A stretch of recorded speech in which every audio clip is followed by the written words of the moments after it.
about your book, A Rage for Order.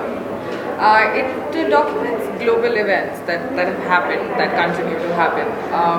How different, and it is a form of journalism in that sense, but how different is this journalism from the journalism that you have practiced as a journalist?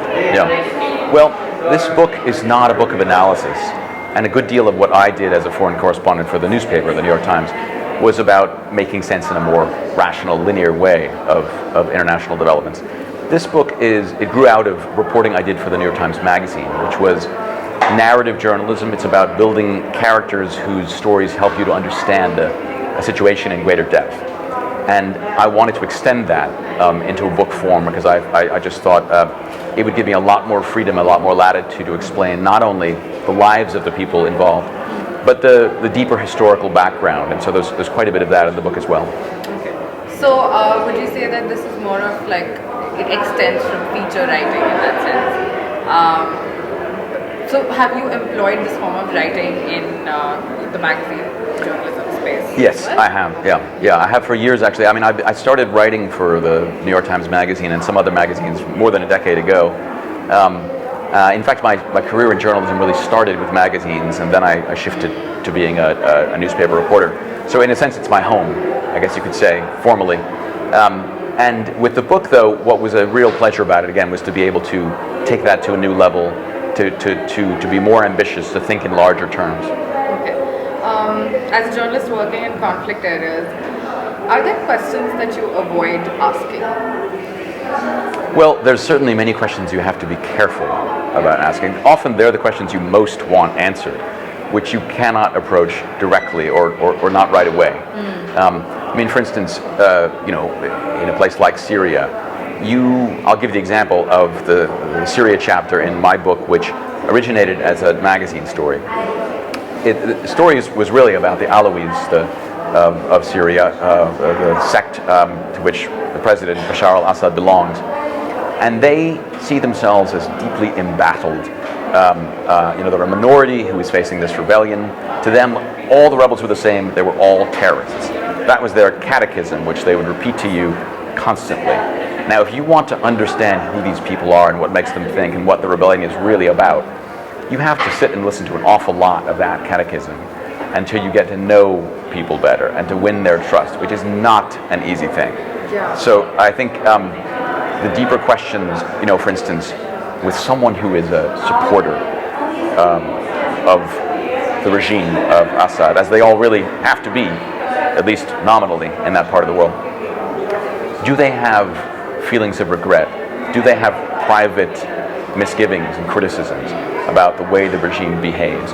Do they have, for instance, friends on the other side with whom they sympathize and with whom they would like to maintain a friendship but are unable to? These are the kinds of questions I came with, and it took a long time and a lot of work to get people to talk about those things. So yes, I would say it's not that you can't ask those questions, but it's that it takes an awful lot of digging to get to them. Yeah, okay, fair enough. What is the hardest thing, and this obviously relates to the last question that you just said, what is the hardest thing about reporting from a conflict zone? Well, you could say there are kind of a constellation of difficulties. The most obvious ones are the violence and the fear of getting caught up, kidnapped. I mean, so many journalists, including good friends of mine, have been killed in the past 5 years. The Arab Spring and the aftermath really has been, in that sense, kind of a catastrophe for journalists. And it's mostly not, of course, Western journalists who look like me. It's people who reported on these conflicts, local people, with enormous bravery, and many of them lost their lives.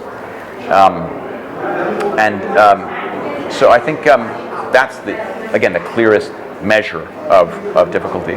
But beyond that, I think there's the great difficulty of penetrating a worldview that is extremely defensive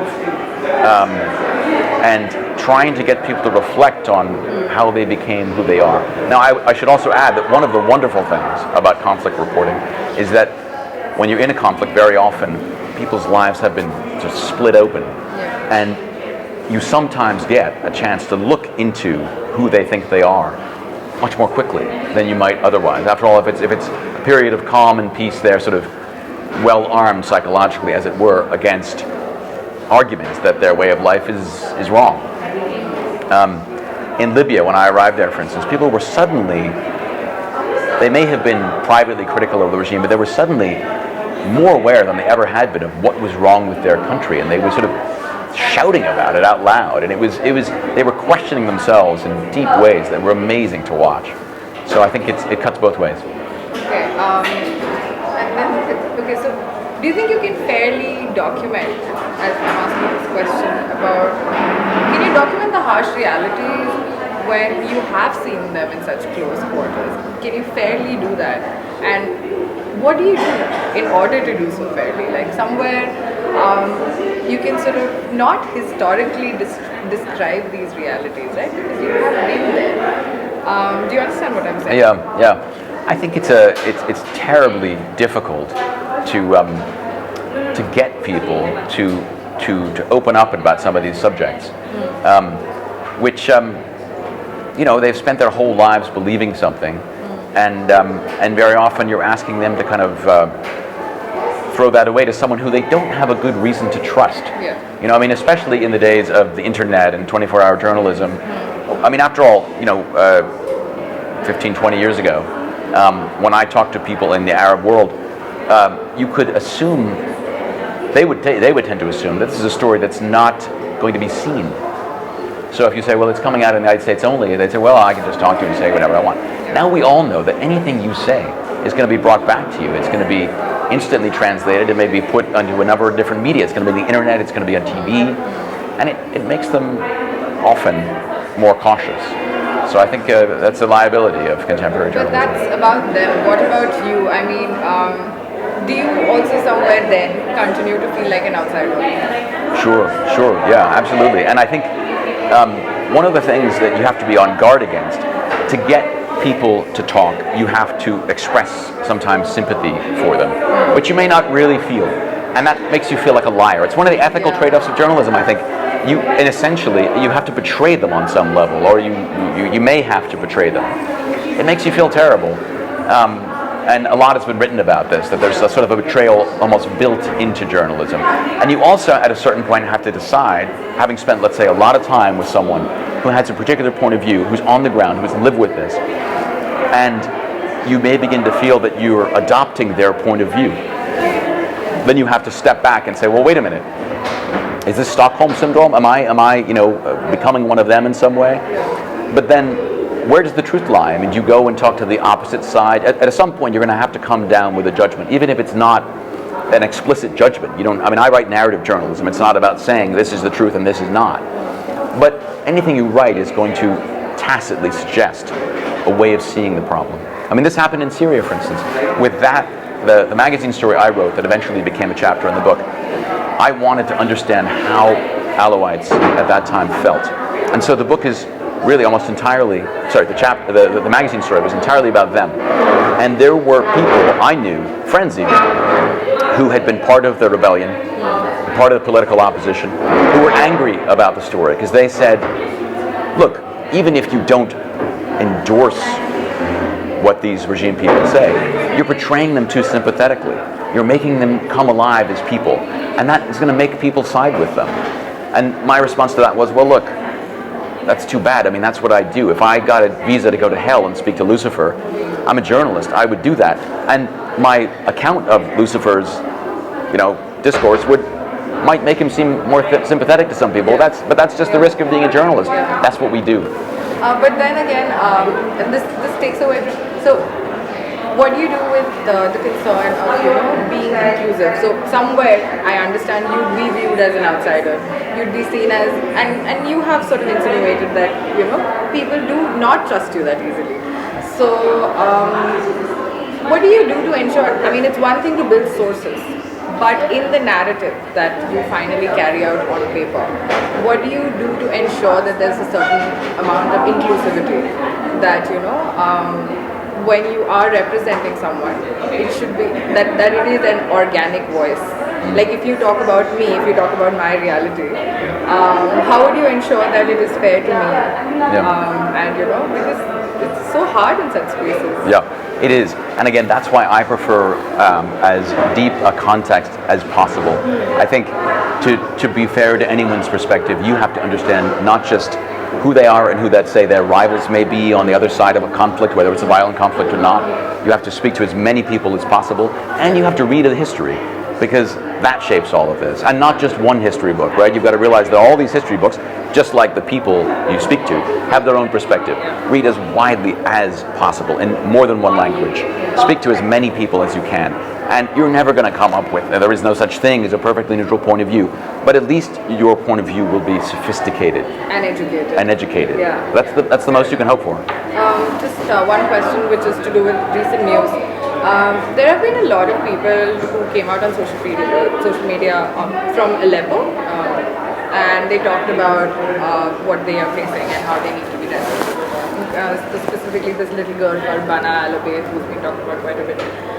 And there is also this counter sort of voice that says that there is criticism that says that they are American pawns and this is a ploy against Russia. And I think somewhere you'd be best sort of predisposed to talk about this. I don't know, I haven't spoken to anyone who would be able to give me more insight on this. So what do you think? Are these genuine voices coming out of social media? Is there a counter movement? Well, I'll tell you that I'm planning to go to Aleppo in about a month, and in a sense the main reason I'm going is to answer that question, because I haven't been in Syria for a long time and I don't feel that I can accurately or honestly answer that. I think what's clear is that it is much more complicated than some of the people who speak as spokesmen for any particular side are willing to acknowledge. I think the trouble in Aleppo was that you had civilians who may not be at all associated or be upholders of any particular Islamist point of view, but who are in effect captives of some of those people, because those are the people with guns who control the environment. And that may mean that, however subtly, they've shaped their narratives to suit the narrative of the people who have the guns. And I think the only way to really evaluate that is to go and meet them. To sit down with them, to say, tell me exactly what has happened here. How long were you in Aleppo? What did you hear about what was happening outside? Who are the people who are in control? What have your engagements with them been like? Talk to as many people as you can, and then talk to them on the outside. And I think someone who's done that can eventually come up with a plausible answer to that question. But unfortunately, at this point, it's very hard for me to do so. I'm glad that you said that, because most people would opine at this point. So, I hope you come out with the story and I get to read it. The one thing I would say, and maybe it's already implicit in what I've said, is beware of the people who seem to know what's going on. And I think, in particular in the U.S., what we've seen is people who've come out, written, passionate op-eds in newspapers saying, the fate of Aleppo is a condemnation of the West, and this is the same as Sarajevo, or this is the same as any number of other conflicts. And the Obama administration will forever be tainted by its failure to do X, Y, or Z. Who knows? Maybe that will come to be the way people perceive the truth. But I think the people who are writing those op-eds really don't know. They're writing things that feel morally reassuring to them in the absence of real knowledge. And I think the rest of us need to really be skeptical. Thank you so much. I think that would be all. It's a pleasure.